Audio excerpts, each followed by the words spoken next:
Bismillahirrahmanirrahim. Assalamualaikum warahmatullahi wabarakatuh. Perkenalkan, nama saya Aulia Zapitri, NPM 2001-02204, kelas 6F.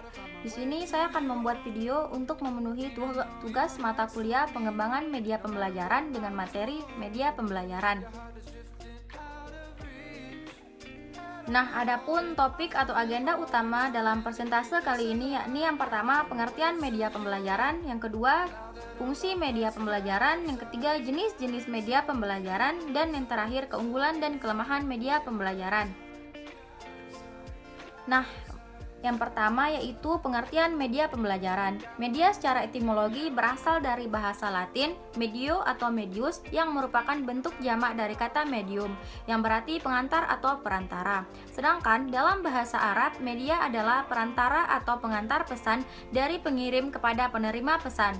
Secara khusus, media dapat diartikan sebagai alat atau sarana komunikasi yang digunakan sebagai perantara atau berisi informasi dari sumber ke penerima pesan. Sedangkan menurut National Education Association, media merupakan sebuah perangkat yang dapat dimanipulasi, didengar, dilihat, dibaca, beserta instrumen yang digunakan dengan baik dalam kegiatan belajar mengajar.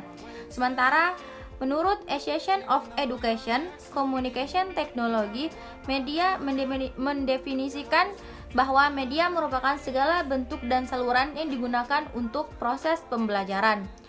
Nah, dari berbagai pendapat di atas mengenai media pembelajaran dapat kita tarik kesimpulan bahwa media pembelajaran merupakan sebagai salah satu sesuatu yang dapat menyampaikan pesan melalui berbagai saluran dan dapat mendorong terciptanya proses belajar untuk menambah informasi baru daripada diri siswa sehingga tujuan pembelajaran dapat tercapai dengan baik. Kemudian materi yang kedua yakni fungsi media pembelajaran. Media merupakan salah satu alat bantu yang digunakan guru dalam proses pembelajaran agar pembelajaran dapat berlangsung dengan efektif untuk menyampaikan materi ajar kepada siswa. Nah, ada beberapa fungsi atau manfaat media pembelajaran dalam proses belajar mengajar, yakni yang pertama, dapat membantu kemudahan belajar bagi siswa dan kemudahan mengajar bagi guru. Penggunaan media dalam kegiatan pembelajaran akan memberikan banyak manfaat. Di satu pihak akan memudahkan siswa dalam memahami materi pelajaran yang sedang diajarkan kepada siswa. Kemudian yang kedua, melalui alat bantu, konsep atau tema pengajaran yang abstrak dapat diwujudkan dalam bentuk konkret. Penggunaan media pembelajaran dalam proses pembelajaran, khususnya pada materi pelajaran yang bersifat abstrak, yang sukar dicerna dan dipahami oleh setiap siswa, terutama materi pembelajaran yang rumit dan kompleks sangat perlu dilakukan. Kemudian yang ketiga, kegiatan belajar mengajar tidak membosankan atau tidak menonton. Nah, kegiatan belajar mengajar tidak membosankan atau tidak menonton ini salah satu faktor penyebab rendahnya daya serap dan tingkat pemahaman siswa dalam menerima pelajaran, khususnya pada materi pelajaran yang memiliki tingkat kesukaran yang tinggi untuk dijelaskan oleh guru.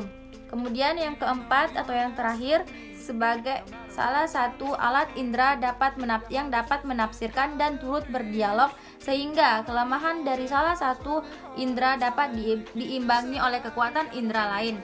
Kegiatan belajar yang dibarengi dengan penggunaan media pengajaran akan memudahkan siswa memahami penjelasan dari guru yang menggunakan alat peraga, karena dalam menerima pembelajaran di samping menggunakan indera penglihatan, mata juga menggunakan indera pendengaran atau telinga.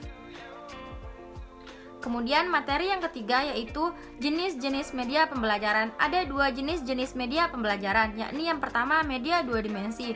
Nah, media dua dimensi di sini sering disebut sebagai media grafis. Media dua dimensi adalah media yang memiliki ukuran panjang dan lebar. Grafis sebagai media pengajaran dapat mengkombinasikan fakta-fakta, gagasan-gagasan secara jelas dan kuat melalui perpaduan antara ungkapan atau grafis. Nah, adapun contoh media dua dimensi di sini yakni yang pertama bagan, diagram, grafik, dan poster. Kemudian jenis yang kedua yakni media 3 dimensi. Media 3 dimensi di sini yaitu media yang mempunyai panjang dan lebar, dan media 3 dimensi yang sering dipakai adalah model atau boneka.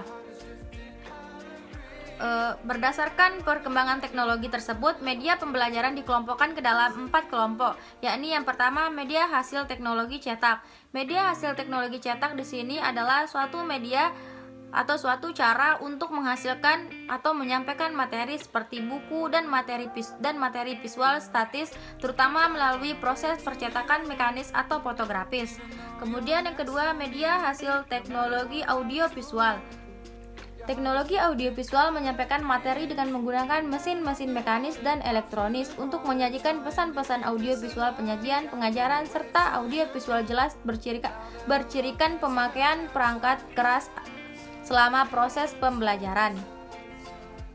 Kemudian yang terakhir, media hasil gabungan teknologi cetak dan teknologi komputer dan teknologi gabungan adalah cara untuk menghasilkan dan menyampaikan materi yang menggabungkan pemakaian beberapa bentuk media yang dikendalikan oleh komputer. Komputer yang memiliki kemampuan yang hebat, seperti jumlah random akses yang memori yang besar. Kemudian materi yang terakhir yakni keunggulan dan kelemahan media pembelajaran. Keunggulan dan kelemahan media pembelajaran, meskipun dalam penggunaannya jenis-jenis teknologi dan media sangat dibutuhkan guru dan siswa. Adapun keunggulan dalam media pembelajaran yakni yang pertama, memperjelas penyajian pesan agar tidak terlalu bersifat verbalitas atau dalam bentuk kata-kata tertulis ataupun lisan belaka. Kemudian yang kedua, dapat mengatasi perbatasan ruang, waktu, dan daya indera. Dan yang ketiga, dengan menggunakan media pendidikan secara tepat dan bervariasi, sifat pasif anak didik dapat diatasi. Kemudian ada beberapa kelemahan sehubungan dengan gerakan pengajaran visual, antara lain terlalu menekankan bahan-bahan visualnya sendiri dengan tidak menghiraukan kegiatan-kegiatan lain yang berhubungan dengan desain, pengembangan, produksi, evaluasi, dan pengolahan bahan-bahan visual. Mungkin itu saja materi yang dapat saya sampaikan. Lebih kurangnya saya mohon maaf. Wabillahi taufiq wal hidayah. Wassalamualaikum warahmatullahi wabarakatuh. Terima kasih.